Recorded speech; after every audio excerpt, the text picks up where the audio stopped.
Bouillotte et Chaudron a été créé en 2006, exactement, par Bouillotte et Chaudron à Cap Mirabeau. Il y avait Christelle et 2 intervenantes à l'époque.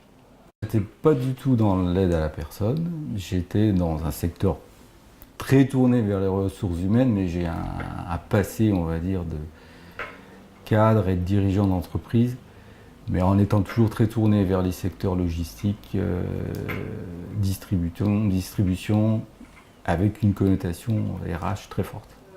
Alors ce qui m'a plu dans Bouillotte et Chaudron, c'est plusieurs choses. D'abord, c'est une belle équipe. Je le dis et je le redis 1 an après. Ce qui est fondamental dans ce métier-là. Hein. C'est une équipe soudée, c'est une équipe qui est très ancrée sur le territoire et avec un bel esprit. Ensuite, c'est un bel outil de travail, puisque mon prédécesseur a fait un bon travail. Pour une entreprise de cette taille, j'ai été surpris de trouver une entreprise structurée, ce qui n'est pas forcément le cas sur ce secteur. Et puis bon, moi j'avais une forte appétence pour le social, parce que j'ai fait du social quand j'étais beaucoup plus jeune, mais vers des populations. J'ai fait de l'animation de quartier, j'ai fait de la visite de prison, donc j'étais quand même dans le social dans ma jeunesse. Voilà, donc retour un peu aux sources. On a donc 3 activités les plus connues. Donc on a notre activité principale, donc c'est un métier d'auxiliaire de vie, c'est-à-dire qu'on intervient auprès des personnes âgées ou handicapées qui ont besoin d'une aide à la toilette, d'une aide au repas, de stimulation cognitive, de aide à la sociabilisation, parce qu'il y a beaucoup de personnes malheureusement isolées sur le territoire. Donc on revient en aide dans ce champ. Ça, c'est notre activité principale.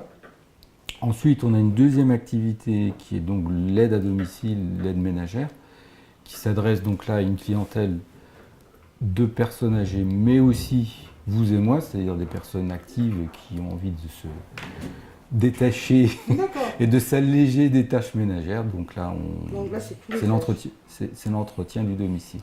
Hein. Et on a aussi dans ce champ, pour les personnes dépendantes, une aide au repas.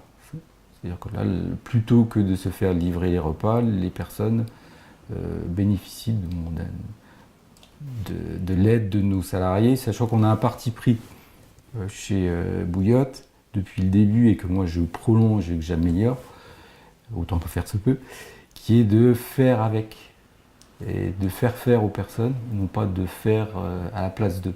Hein. Ça, c'est très important. Troisième activité, donc le portage de repas. Donc quand les personnes ne veulent pas faire à manger, quand elles ne peuvent pas faire à manger, qu'elles soient dépendantes ou pas, hein, parce qu'on a quelques petites sociétés qui nous prennent les repas du midi. Donc on livre à domicile 5 jours sur 7, les repas à domicile. Et puis nos 2 plus petites activités, mais qui sont quand même importantes, parce qu'on Bouillotte et Chaudron est très assimilé personnes âgées, mais on ne s'adresse pas qu'aux personnes âgées. Donc on fait du petit bricolage, du jardinage pour toute personne qui en exprime le besoin, et on fait également de la garde d'enfants. Effectivement, j'ai 2 chauffeurs-livreurs, dont un chauffeur-livreur qui est également bricoleur et jardinier, mais surtout jardinier.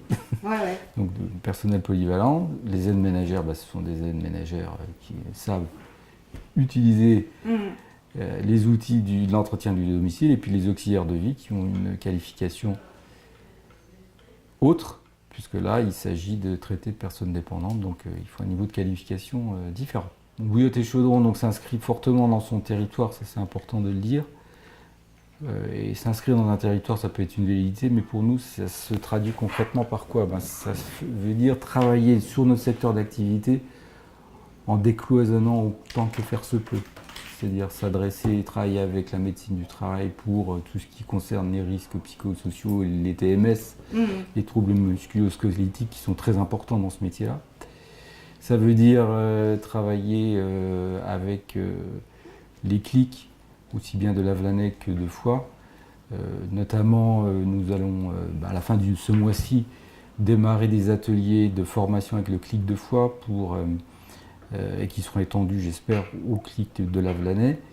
Des ateliers qui seront co-animés avec le docteur Boris, qui est donc médecin gériatre Shiva, et qui va permettre à nos intervenants de s'exprimer et de faire des retours d'expérience. Et donc, on est dans la transversalité. Ensuite, nous lancerons à la rentrée des tablettes cognitives, c'est-à-dire que nous allons, dans un premier temps, au domicile des personnes, les aider via les nouvelles technologies, hein, c'est-à-dire utiliser des tablettes tactiles qui vont les aider à faire des jeux de stimulation, des jeux de maintien de l'autonomie, de la dextérité. Et puis ça, c'est la première phase du projet. Et la deuxième phase, ça sera une phase collective. Donc là, on va aller voir nos bénéficiaires et être dans le lien social. C'est-à-dire qu'on va faire des ateliers collectifs de 6 à 10 personnes.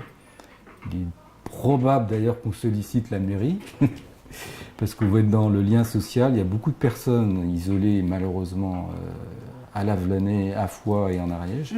C'est le territoire rural qui veut ça aussi, mais c'est aussi le grand âge. Donc notre travail, c'est de rompre l'isolement,